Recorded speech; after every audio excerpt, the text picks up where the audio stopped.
Voter হওয়া নিয়েই ছিল শঙ্কা। নবীন সেই শিক্ষার্থীদের অনেকে এখন প্রার্থী।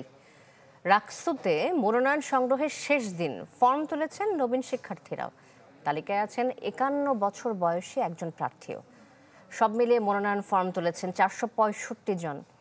এদিকে শান্তিপূর্ণ প্রচারণায় জমজমাট জাহাঙ্গীরনগর বিশ্ববিদ্যালয়। ইউনিভার্সাল কার্ডিয়াক হসপিটাল, আপনার হৃদয়ের আরো কাছে। দফায় দফায় সময় বাড়িয়ে চলে রাকসু নির্বাচনের মনোনয়নপত্র বিতরণ। শেষ দিন যারা মনোনয়ন তুলেছেন তাদের বেশিরভাগই নবীন শিক্ষার্থী। মাত্র ১৫ দিন হলো তারা এই ক্যাম্পাসে যোগ দিয়েছেন। নানা জটিলতার পর ভোটারের পাশাপাশি মিলেছে প্রার্থী হওয়ার সুযোগও। আমরা যখন আর কি ক্যাম্পাসে পা রেখেছি, মানে নবীন হিসেবে, তো তখন আমরা রাকসু ফিটা দিয়েই আমরা ক্যাম্পাসে পা রেখেছি। কেউ আমাদেরকে দান করে না, এটা আমাদের শুরু থেকে অধিকার ছিল, যেটা আমরা পেয়েছি। আমরা একটা সুন্দর ক্যাম্পাস বিনির্মাণ করতে চাই, যেই ক্যাম্পাস বিনির্মাণের মধ্য দিয়ে এখানে ট্যাগিং, র্যাগিং এবং সকল ধরনের আধিপত্যের বিরুদ্ধে সুন্দর সবুজ ক্যাম্পাস হবে। সবাই যে নবীন তা কিন্তু নয়। মনোনয়ন কেনার তালিকায় আছেন ৫১ বছর বয়সী একজন। তিনি গণযোগাযোগ ও সাংবাদিকতা বিভাগের চতুর্থ বর্ষের ছাত্র শাহরিয়ার মোর্শেদ খান। এই বয়সে পড়তে এসে আমার যেহেতু বাধা লাগে নাই, অতএব প্রতিদ্বন্দ্বিতা করতেও আমার কোনো বাধা আসে না, কারণ মানুষের মানসিক জোর হলো বড় একটি জোর।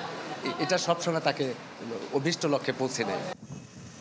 রাকসু ভোটে লড়তে বিভিন্ন পদে মনোনয়ন তুলেছেন ৪৫০-র বেশি প্রার্থী।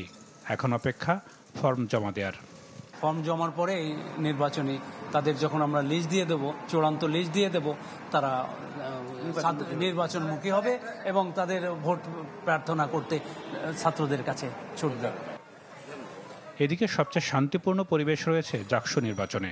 ষষ্ঠ দিনের মতো ভোটারদের কাছে গিয়ে নানা প্রতিশ্রুতি দেন প্রার্থীরা। এই আচরণবিধির বেড়াজালে পড়ে শিক্ষার্থীদের কাছে যাওয়া আমাদের প্রচারণা অনেক ক্ষেত্রেই বাধাগ্রস্ত হচ্ছে। জাকসুকে আরো বেশি উৎসবমুখর এবং আরো বেশি আমেজপূর্ণ করে তোলার জন্য আচরণবিধি যাতে একটু শিথিল করে, যে জাহাঙ্গীরনগর নিয়ে পুরো বাংলাদেশ গর্ব করতে পারে এমন জাহাঙ্গীরনগরকে গড়ার পরিকল্পনা নিয়ে আমরা আগাচ্ছি। জাহাঙ্গীরনগর বিশ্ববিদ্যালয় কেন্দ্রীয় শিক্ষার্থী সংসদ নির্বাচনের প্রচারণা চলবে ৯ সেপ্টেম্বর পর্যন্ত। নাদিম হোসেন, চ্যানেল 24।